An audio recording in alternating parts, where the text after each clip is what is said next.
that whole came back. Sure. And that's where the dog helped a lot. Because that whole came back. I was just mourning my old self and like, fuck, I'm not going to be able to do that anymore. Right. Yeah. And you needed something to fill it. And then. Yeah. And that was my dog. And that was my dog who was like my sidekick, number one. You know what I mean? Like that's Boogie. Right? That was Boogie. Yeah. Why did you name her Boogie? She had eye boogers. Oh. All right. But booger is it's like a bad connotation. Yeah. No, I get it. Boogie. Yeah. It was a cute name too. Right. I was like, oh, you're Boogie. Yeah. She was booger. I was calling her booger. Yeah. Eye boogers. All right. Yeah. That's nice. Yeah.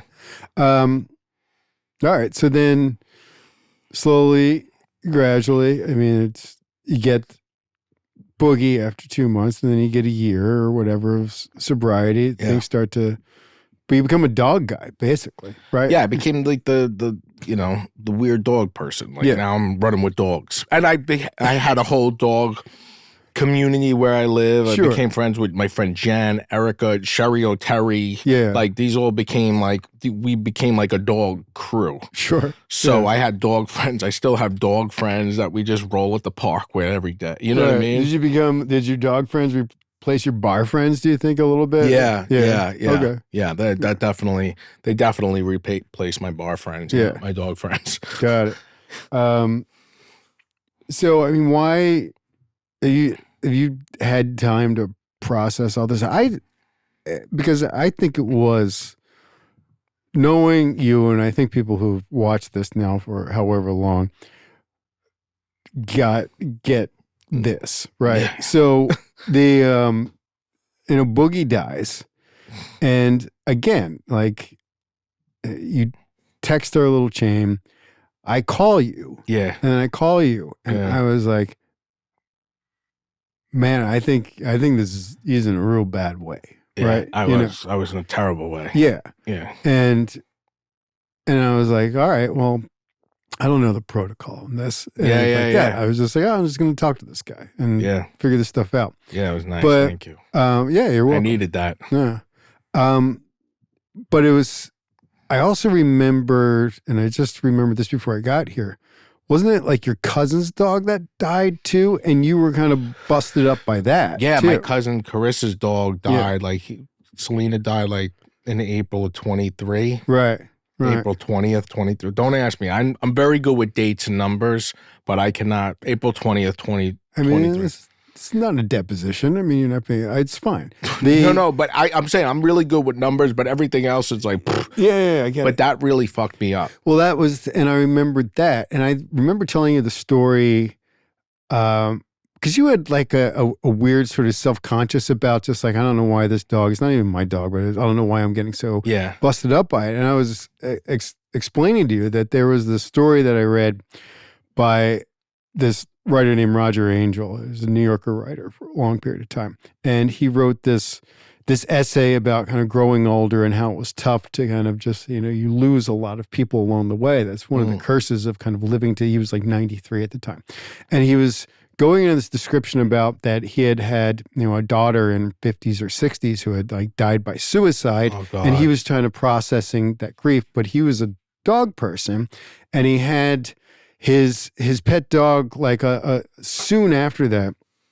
He lived in Manhattan. There was a thunderstorm. The dog got startled, jumped out the window, right, and passed away. Oh, and God. he was saying that, he and his wife were in the bathtub with this dog, stroking it, and they just bawled like for hours and hours and hours. And he described it in this very lovely way, which was just like, this dog cut us loose from all that other stuff, like processing his daughter and all the like it just allowed that. I agree with that. Right. Yeah. And that's how I was telling you that story when, your cousin's dog died, because you were just like, why am I so fucked up with this? But you had your dad, I think at that point, you were still in the midst of it. Yeah. And did you feel that way this time around with Boogie, that it was just like, oh, this is reaching into just like some of the stuff that's in my bones that I haven't had access to? And this dog kind of opened this up for me. I think so. Yeah. I also think like, I think so. I also think when you have a dog or an animal that you have to take care of, it's it sounds crazy, but it's like different than a parent, right? Yeah. Or something, because it's like it's more of like a child. Yeah, I don't have children. I know it sounds fucking weird. It doesn't. And some people are like, oh, it's a dog. I get it. Like, 'cause I used to be the same way. Right.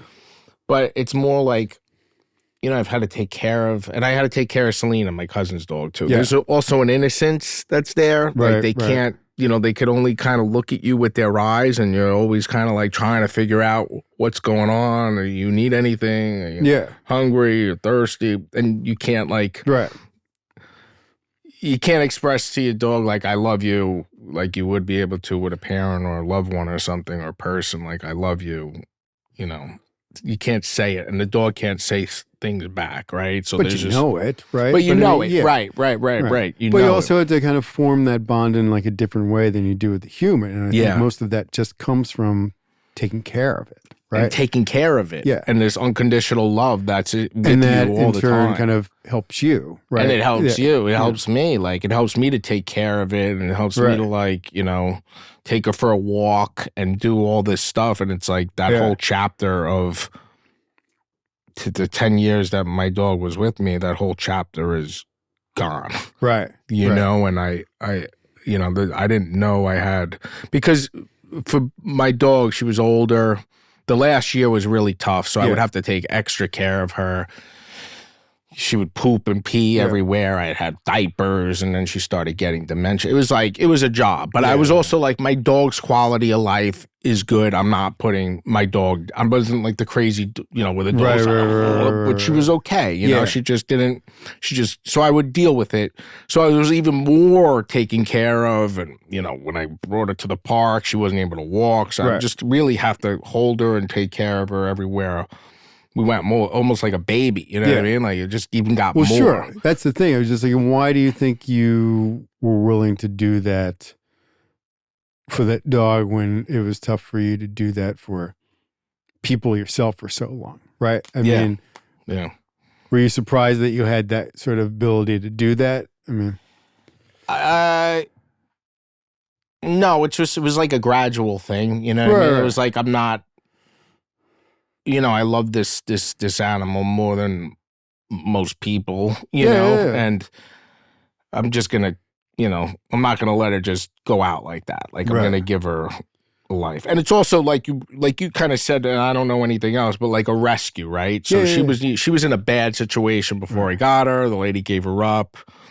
So I always knew that she had this thing where, like, the abandoned thing, she barked for like 5 months before. So I felt really bad and guilty about that. So I think that even brought even more into taking care of my animal, and all that, Yeah. Do you think that if you didn't adopt the dog, what your life would be like? Do you have any sort of sense of, like, oh, this dog gave me some sort of stability that I was like, needed just as much as I needed meetings or like, I don't think there'd be as much depth. You know what I mean? Like, I don't think I would just love as much.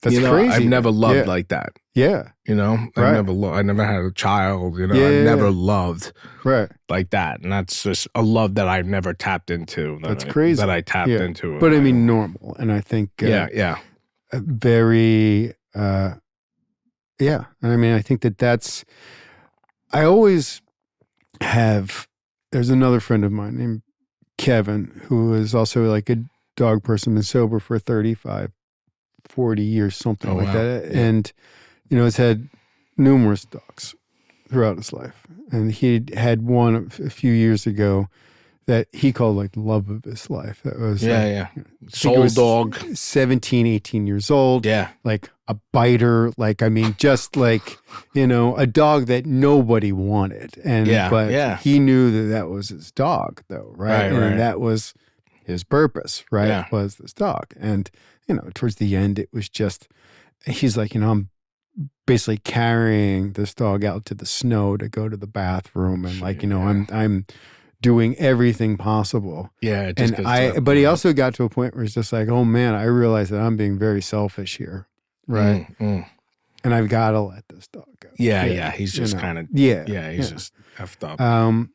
But he was also like, you know, and I am still, and he would say this like kind of 3 months after the fact. It's just like, I am still on the floor sobbing every night in a way that never happened to me before. Yeah. But it's the same thing he was talking about. It's just like, okay, when you, and I always say this when I had children, but I can equate it to my dogs in a weird way too. Is that you kind of grow this second heart that wasn't really there. Yeah. And you're capable of doing before. Yeah.